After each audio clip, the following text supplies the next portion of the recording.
Alright, in the guitar shop today I'm going to show you guys how to steam a dished in top.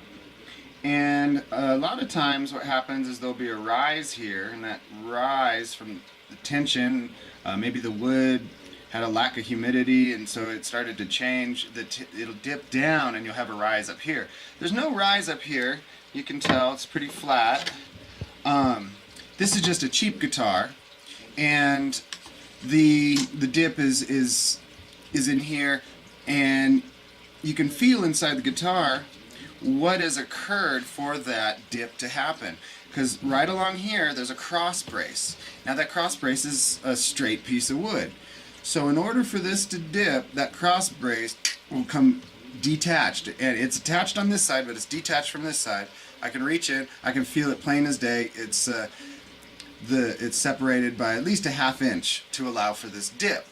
So we're going to steam it, bring that out and brace it, and then glue that cross brace back into place. Let it sit for a month and it's fixed. So if you look at this, you can see we've got at least a ¼ inch dip there. And so for that cross brace under here to be a ¼ inch down in the middle, well, yeah, it came apart by a whole ½ inch over here. So anyways, how to make my cross braces. First thing, I look at the depth of the guitar here. So I know my guitar is about that deep, compensating for the thickness of the top and bottom. I'm going to cut this off right here. And this just gets it so that I can put this paint stirring stick inside here and see it fits. Okay, so now that that fits, I'm going to hold it on the back side of those two braces. There's a bottom brace and there's a top brace, cross member in there. So I'm going to put it on the back of the two, and it takes me a little while because my hands aren't that small, but here's what I'm going to do. I'll just show you. When I stuff my hands in there, you won't be able to see what I'm doing. So I'm going to hold it on the back of the two cross braces, and I'm going to put a little mark at the top of the bottom cross brace and a little mark at the top of the top cross brace. Okay, now I had to know what's going on with that cross brace and where it's been detached, so that I can know that this cross brace is already dipped down a bit. So I'm going to probably go more like up here. And so I'm going to cut this to fit, and then once I do the steam, I'm going to put this in between the two cross braces and slide it all the way over to this side where it's detached. So now basically this is going to act like a support beam holding the cross brace up, and I'm going to put one in the center also, just to keep everything up after it was steamed, and then I'm going to let it sit for a month. So this part's pretty self-explanatory. I'm just preparing this so that when I steam it I can stick it right in there, and then I'll have, I've got a couple of these paint sticks. I might as well cut a few similar sizes, a couple longer, a couple shorter, so that when I steam this I can put in the appropriate shims here to hold that up. And that's pretty much it. So let me cut these and stick my hands in here and measure these and cut a few of these, and I'll meet you at the teapot. Okay, now we're going to steam this guitar. I'm using this as a straight edge. You can see there's about a ¼ inch this is bowed in.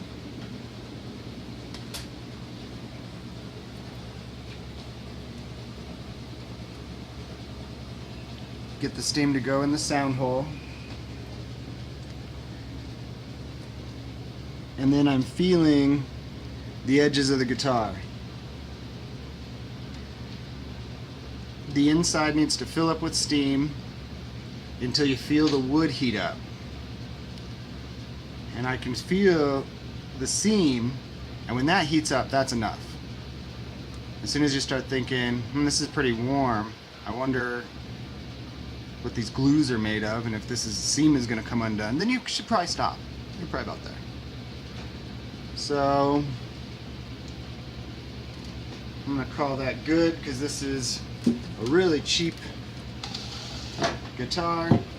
And pretty quickly here, I need to get my shims in.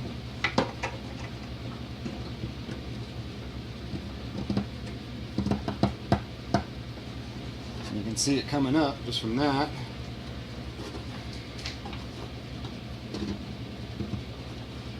And then I got one in the middle.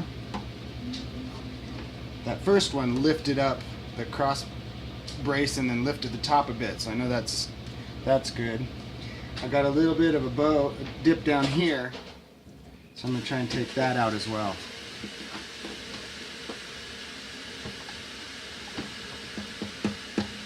You hear that creak, creak, creak, creak? That's it going back up. If you think, I wonder if I'm going to break this. You've probably gone far enough. That's back up, I can tell. You can see the brace in there.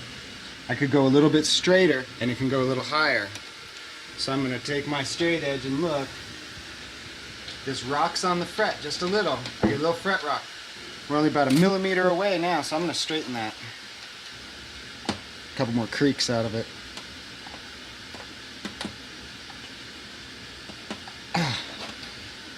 About as straight as my left hand can get it.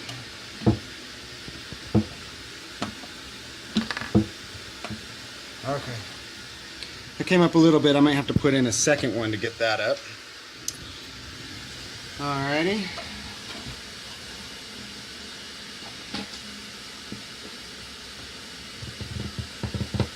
What I'm putting in now is a shim I had that was longer. A little bit longer. I put it in, and my other shim fell out, which is good because it was longer, so that should happen. Now, which one of these shims is longer? This one's a little longer. I'm going to get it back up under here.